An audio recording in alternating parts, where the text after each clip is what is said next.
Almost every veteran who is eventually awarded service connection from the U.S. Department of Veterans Affairs undergoes at least one C&P exam at a VA medical center. This is often among the first steps of the VA disability claims process. What many vets aren't aware of, however, is that even though they've been awarded service connection, many veterans will have to participate in additional C&P examinations if they file a claim for an increased rating or when the VA requests a re-examination of a service-connected condition.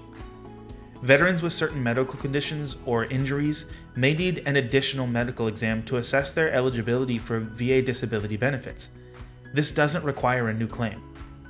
We're breaking down when a veteran may need a second C&P exam when seeking disability benefits. Even if a disabled veteran has not filed a claim for an increased VA disability rating, sometimes a veteran will have to undergo an additional C&P examination at the VA's request in order for the VA to evaluate the veteran's current level of disability.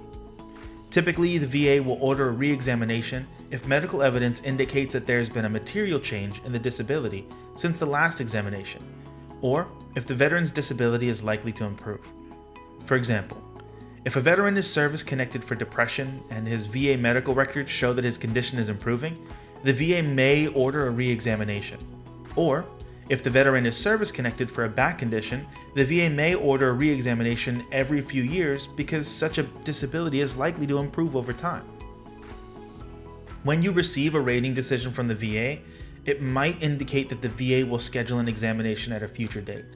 Generally, routine future medical examinations are scheduled every 5 years if the disability in question is not static, meaning the condition has the tendency to get better and worse over time. The exam report then helps determine whether the veteran should receive adjusted VA compensation. There are certain circumstances in which no future examinations will be scheduled.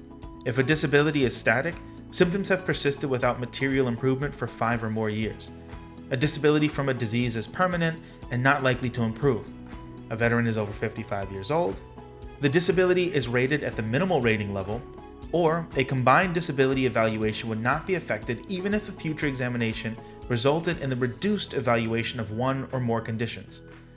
For those things, a future examination will generally not be ordered.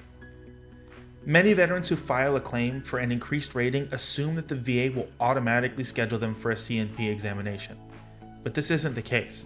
In order for the VA to have a duty to schedule a C&P examination, there must be some evidence that there has been a material change in the veteran's disability. For instance, if a veteran files a claim for an increased rating for his right knee condition, but there's no evidence in the veteran's file, including VA medical records and private medical records, that the condition has worsened outside of the veteran's own statement, the VA is not required to order a re-examination.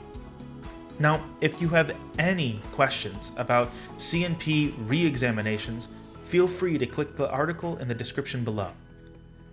And as always, we would love for you to like and subscribe so you can get more information about the VA disability claims process from Hill & Pont. Thank you, and have a wonderful day.